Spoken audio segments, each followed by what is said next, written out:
Hello and welcome to Starbound's second channel. My name is Gabriel the Bibi Capaldi and I'll be your narrator today. But before we get into today's story, please do check down below that you are subscribed to the channel. It's 100% free and helps us pop up on your feed a bit more often. We will torture him. We have so little, not even a homeworld. And yet this human thinks he can come here and get in the way of our business and that nothing will happen to him.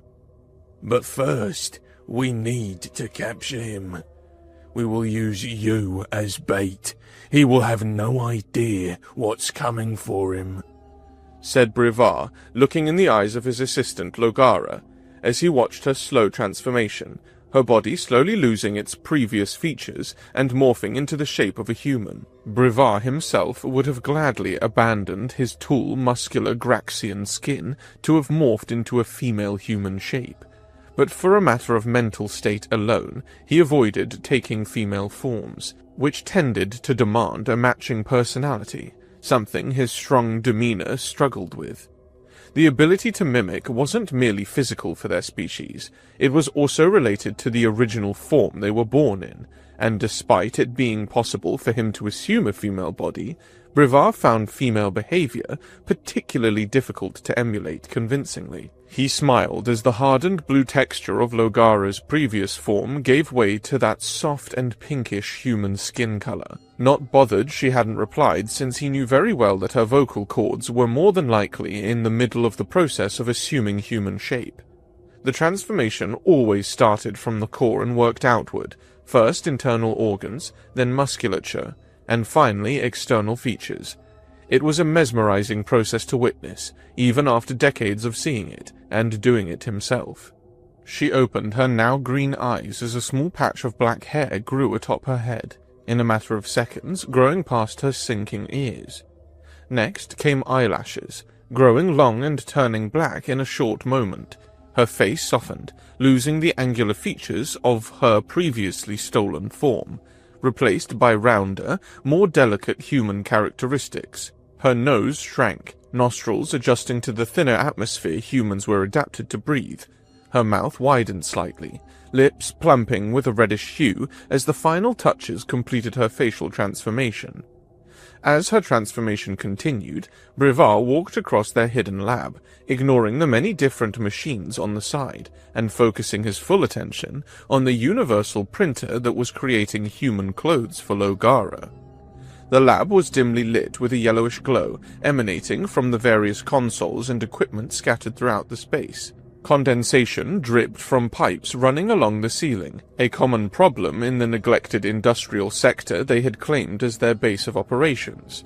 Brevard approached the compartment of the universal printer, which had just completed its fabrication cycle with a soft ding. Inside, he found a strange dress, and the first thought when he transferred it to his hands was that it looked quite disproportional. Too large in the upper part and too thin in the middle. The fabric felt alien to his touch, soft and flowing unlike the practical synthetic materials Graxians, his current form, preferred. He examined it with confusion, holding it up by what he assumed were shoulder straps, trying to visualize how it would fit onto a human form. He moved back to Logara, navigating through the maze of equipment that littered the lab floor. Various data terminals blinked around him, monitoring systems across the city and scanning for any mention of Marak activity, reflecting their instinctive fear of being discovered by the authorities. When Brevard returned to his previous spot, he noticed her transformation was nearly complete, and he immediately understood why the dress was shaped like that. Logara's new human form included two prominent rounded protrusions on her chest, balanced by wider hips and a narrower waist than any Graxian would possess.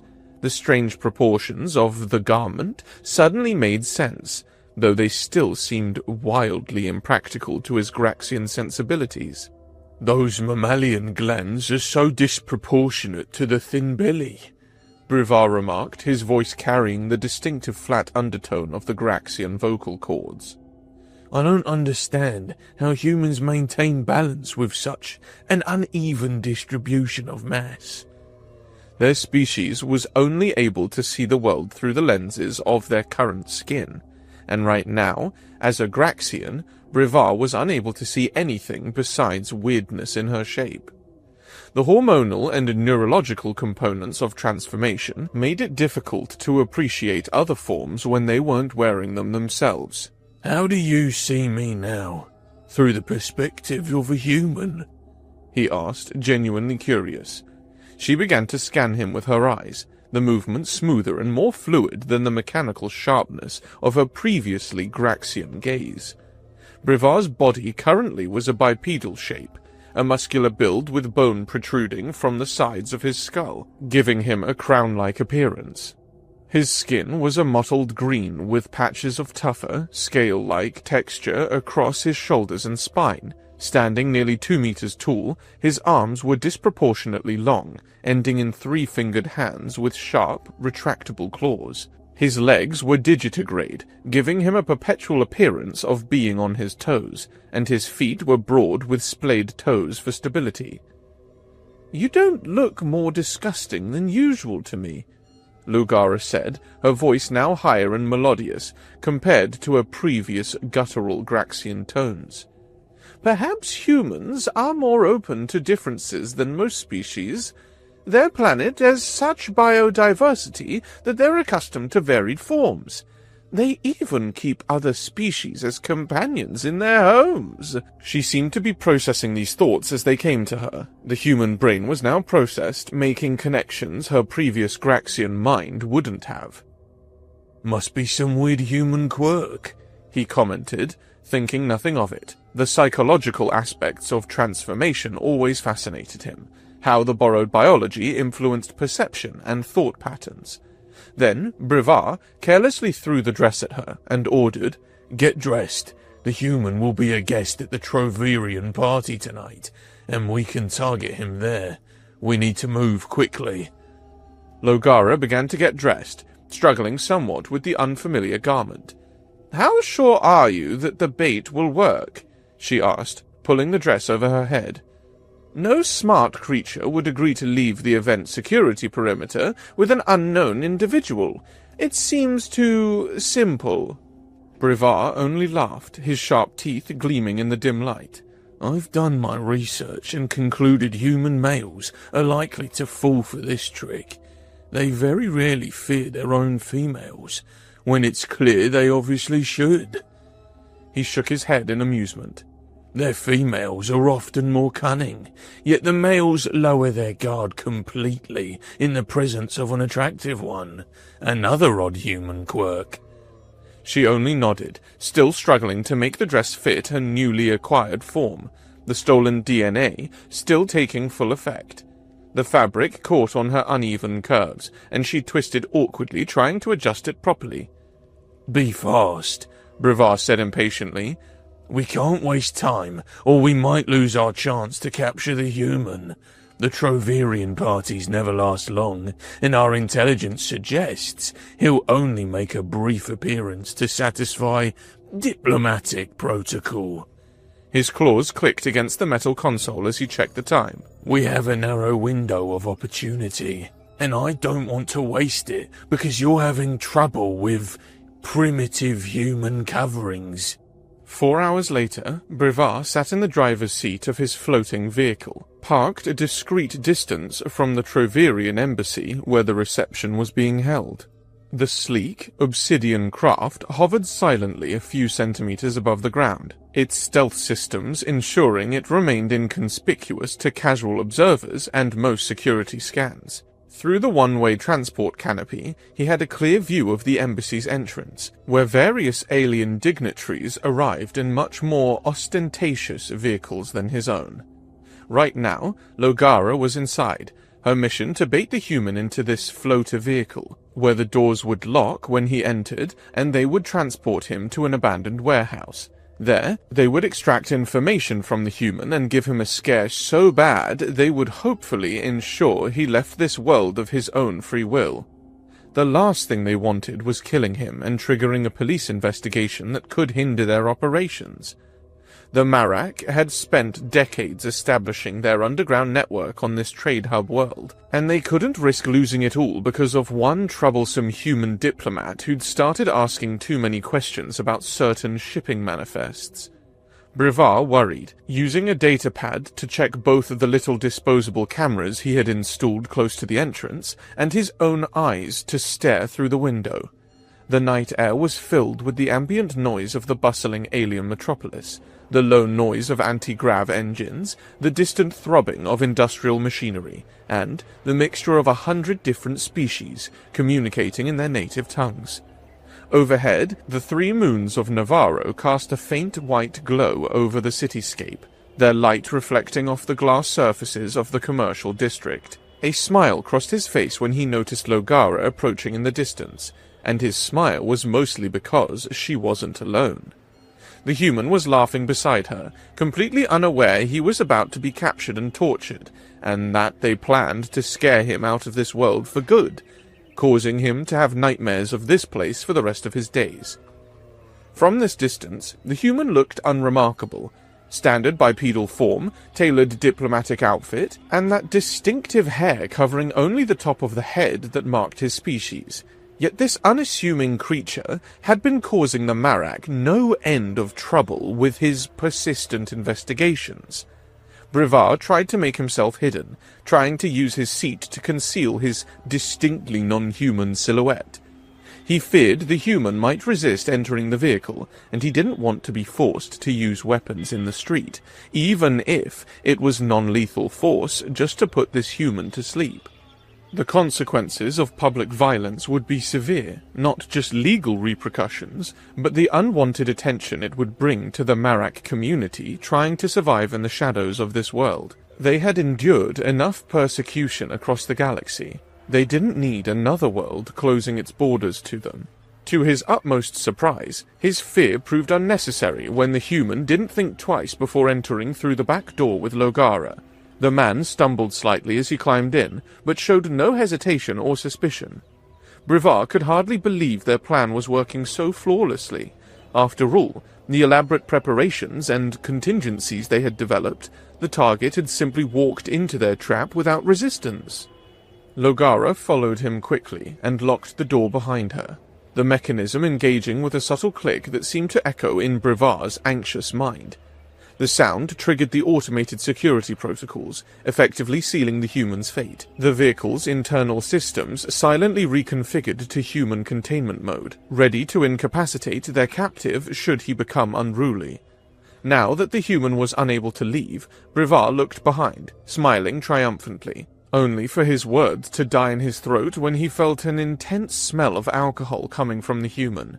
The pungent, sweet odor filled the confined space, almost making Brevard's sensitive Graxian olfactory receptors recoil. It was clear this human had consumed a significant quantity of fermented beverages during the reception. The human just laughed when he locked eyes with Brevard. "She didn't tell me she had an alien boyfriend. Can you believe it?"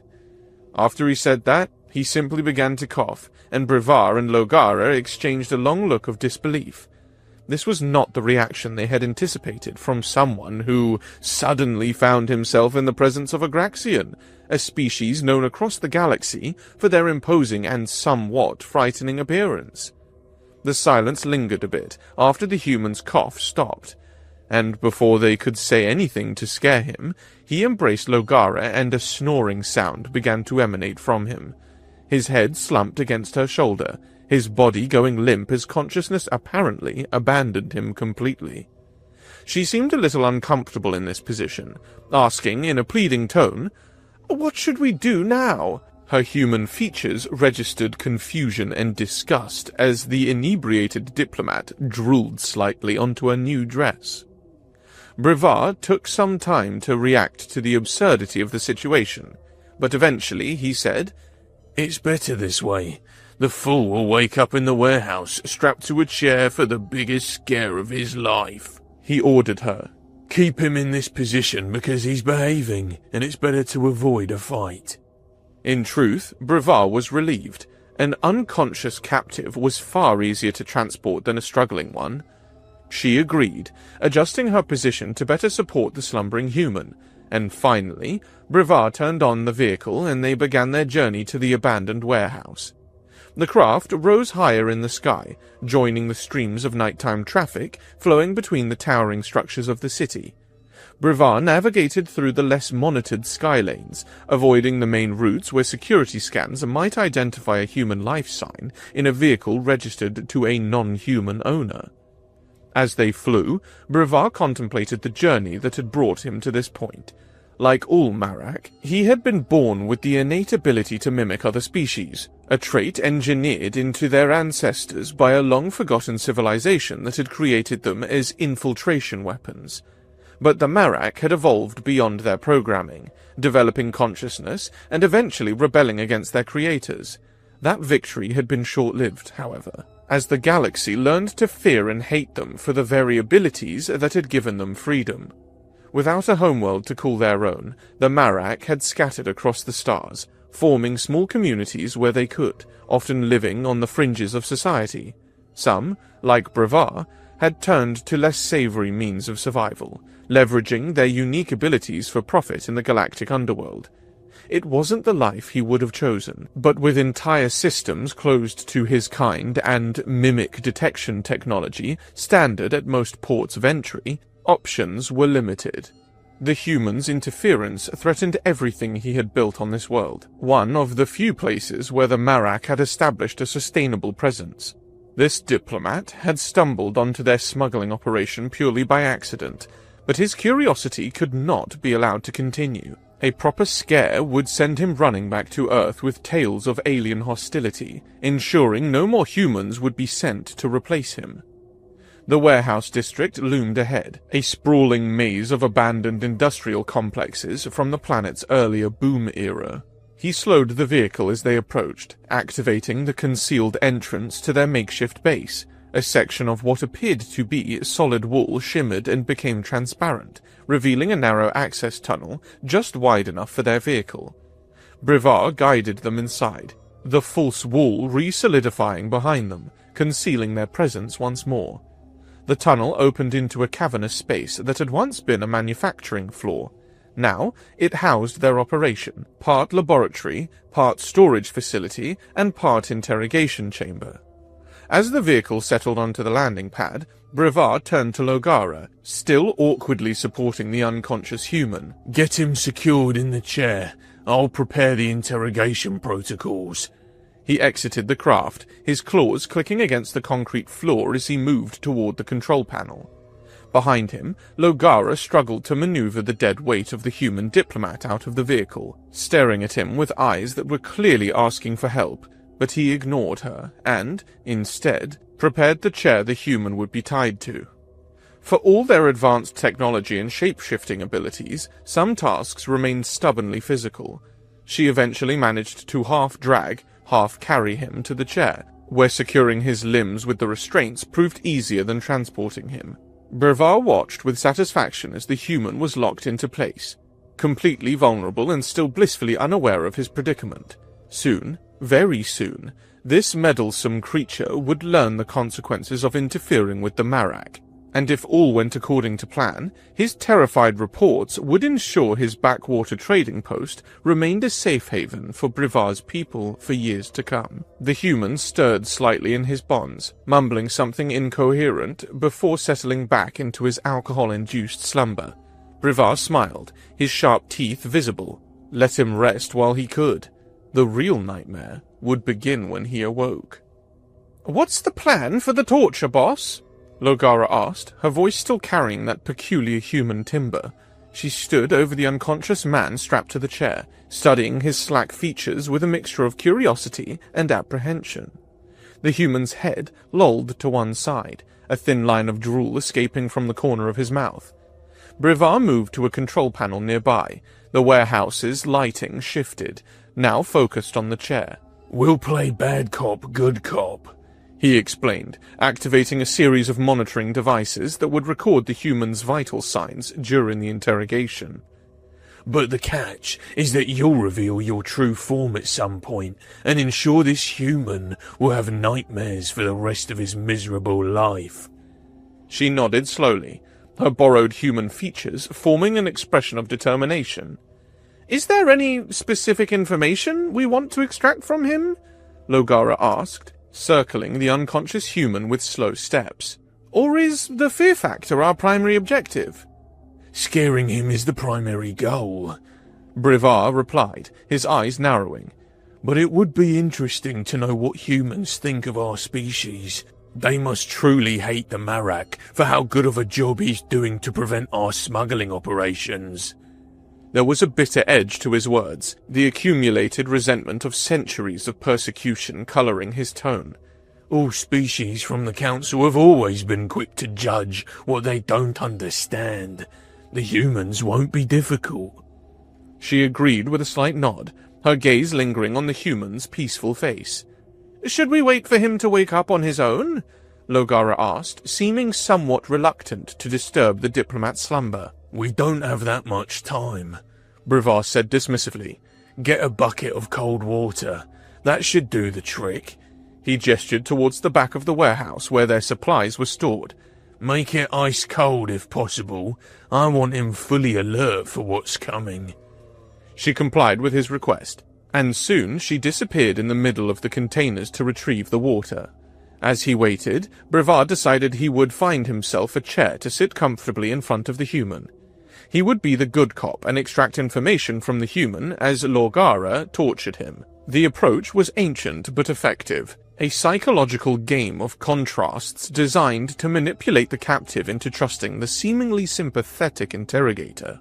He dragged a sturdy metal chair from the corner, positioning it carefully opposite the human's restraint chair. Brevard placed his own chair under a spotlight, arranging the scene so both himself and the human would be sitting face to face as the human remained unconscious. The theatrical setup was intentional. Fear worked best when it played on primal instincts, and the lighting would disorient the human while emphasizing Brevard's alien features. The rest of the warehouse would fade into murky shadows, creating an infinite void in the human's perception, a limitless space where unseen horrors might lurk. Logara returned, carrying a metal bucket that sloshed with water as she walked. She paused, noticing the arrangement of the chairs. "Why the two chairs?" she asked, her brow furrowing in confusion. "I'll be the good cop," Brevard explained, settling into his seat and adjusting his posture to appear more imposing. "And you'll make the human regret being alive." He noticed her staring at their captive, an expression crossing her human features that he recognized as reluctance. For a moment, he worried she might falter. But then she squared her shoulders. "I'll do what's needed for the future of our kind," she said firmly, though something in her tone suggested she was trying to convince herself as much as Brevard. "Good," Brevard nodded approvingly. "Now, the cold water."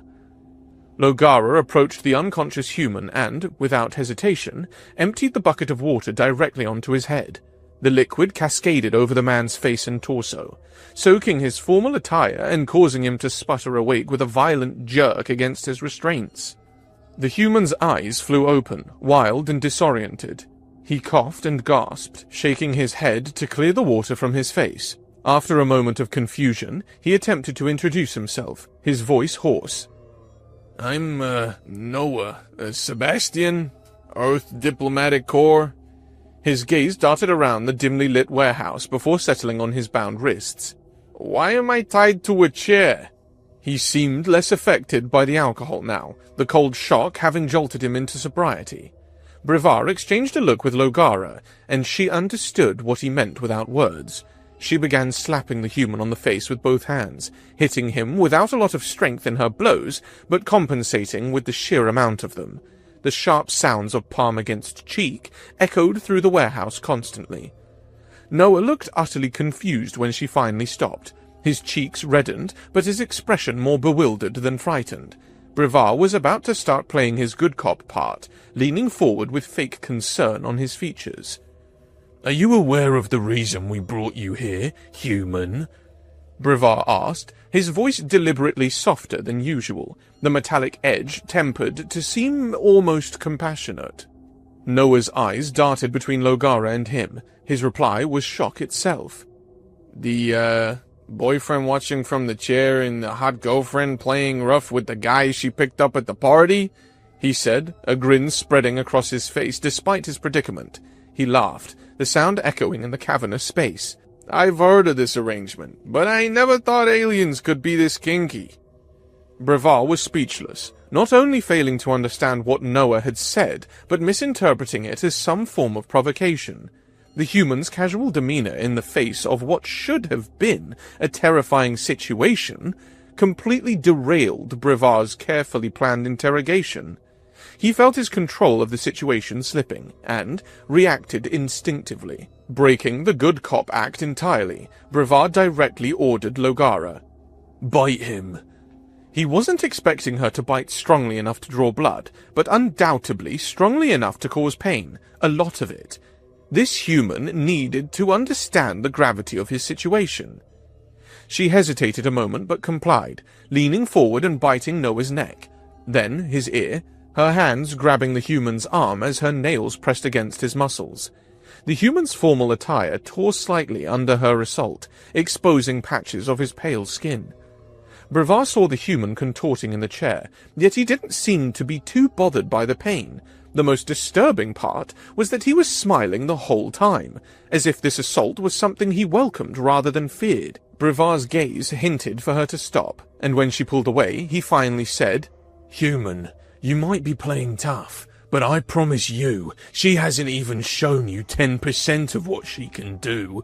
We can do this either the easy way or the hard way. What do you choose?"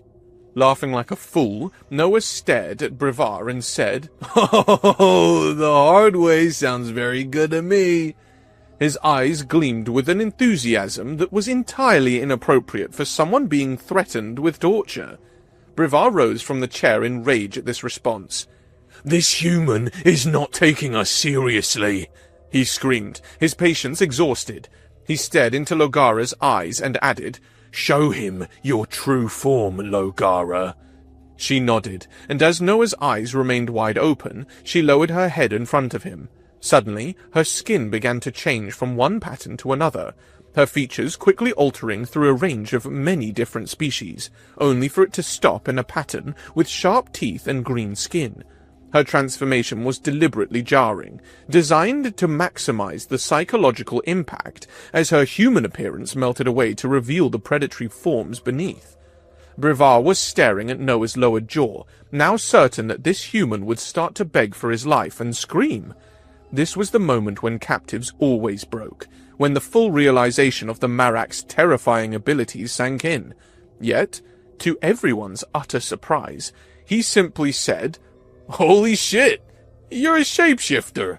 A Marak! How can this night get any better?"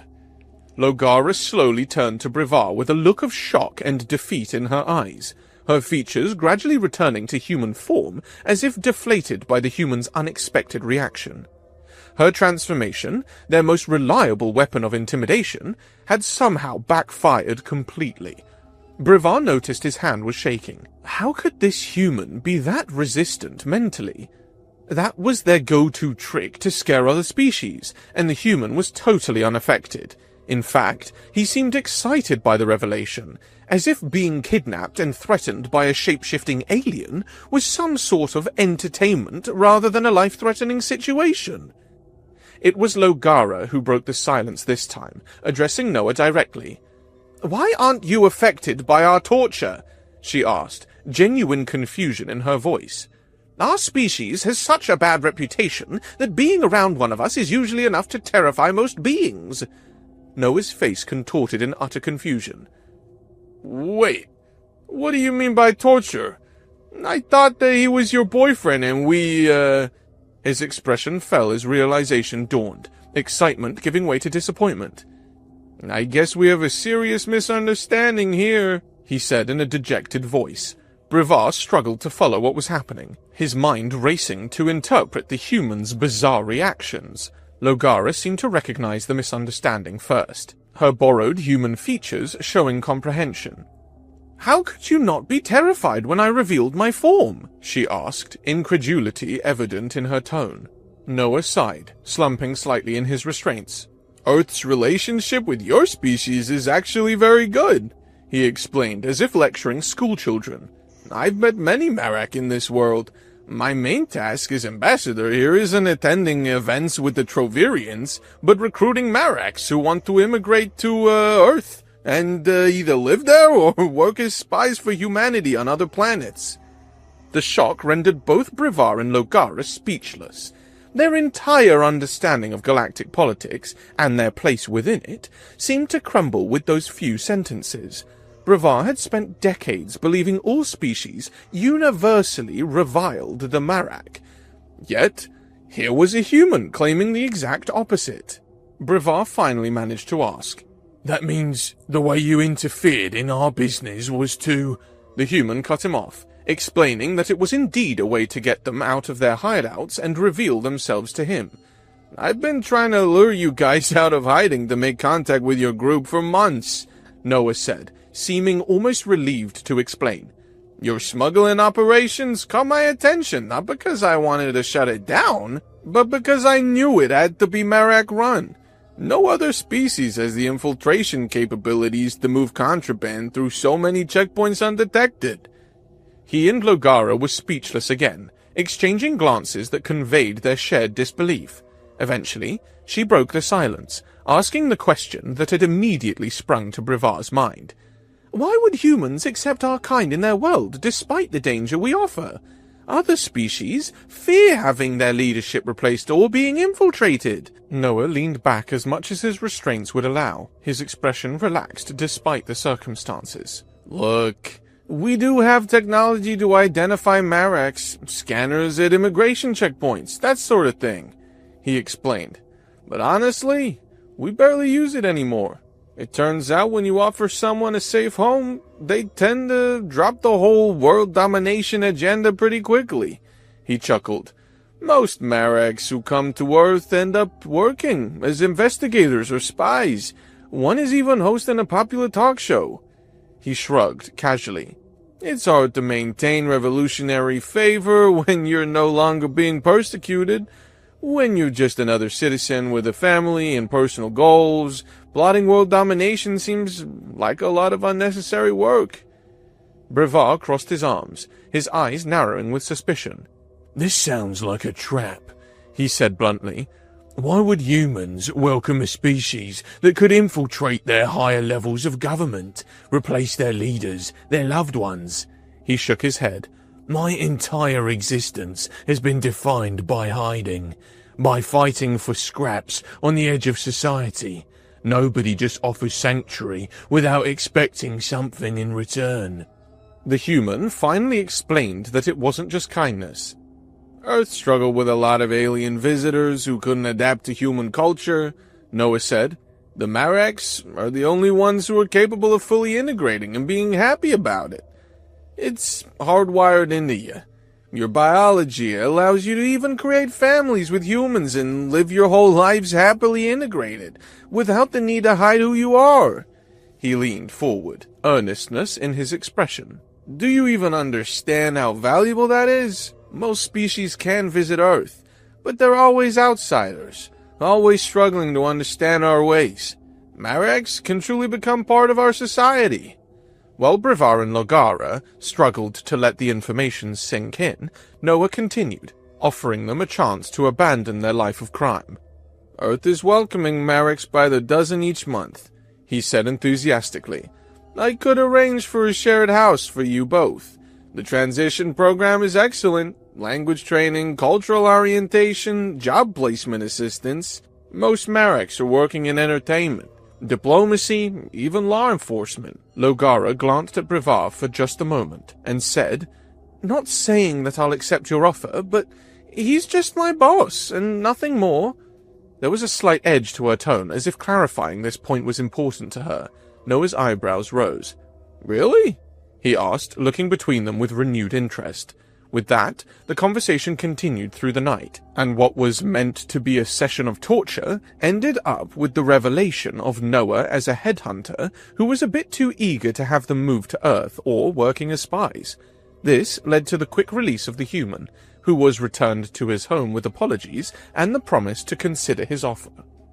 1 month later, they were in Brevar's office. Logara looked like a human, and she had kept that human appearance since the day of their attempted torture. The small space was cluttered with datapads and contraband samples, the accumulated evidence of a smuggling operation that had once seemed so important, but now felt strangely hollow. "You don't have to go," Brevar said, trying to keep the unease from his voice. "This planet is our little island we've built for ourselves. You're exchanging certainty for something risky." He gestured around them at the trappings of the life they'd carved out. "We know how to survive here. Earth is unknown." Logara stood by the door, a small bag containing her few possessions slung over her shoulder. The human form she had adopted suited her, somehow more natural than the Graxian skin she had worn before.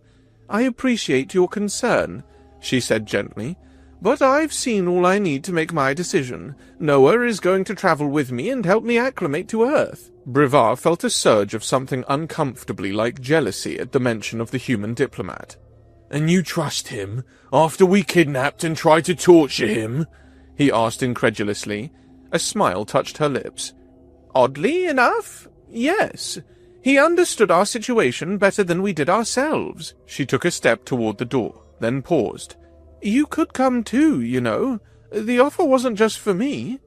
Brevar shook his head stubbornly. "Someone needs to stay and lead our people here. Not everyone will want to go to Earth, no matter how welcoming humans can be." "That's their choice, and yours," she said softly. "But don't make it out of fear or pride. Make it because it's what you truly believe it's the best for them." With that, she was gone, leaving Brevar alone with his thoughts and the growing suspicion that she might be right. He moved to the window, watching as she met Noah at the street level. The human greeted her with a warm embrace that spoke of more than professional courtesy. Together, they walked towards the spaceport, their figures growing smaller until they disappeared into the crowd. Brevar wondered if their small community would be better off hiding themselves in this world or going to Earth like Logara and a few others would do. The news of Noah's offer had spread quickly among the Marak on this planet, and already several had approached Brevar asking about the possibility of relocation. For centuries, the Marak had been defined by their ability to become others, to deeply replicate and infiltrate different species as a means of survival. Perhaps, on Earth, they might finally learn what it meant to be themselves. The thought was terrifying and exhilarating. Brevar turned from the window and activated his communication terminal. Noah had left his contact information, just in case. Perhaps it was time to find out more about this Earth and its peculiar humans, who seemed to welcome the very differences that made the rest of the galaxy shun the Marak. After all, he reflected, any species that could mistake a kidnapping and torture attempt for some kind of bizarre mating ritual was strange enough to be interesting, and, perhaps, this strangeness was exactly the seed of hope for his species to finally have a place to call home.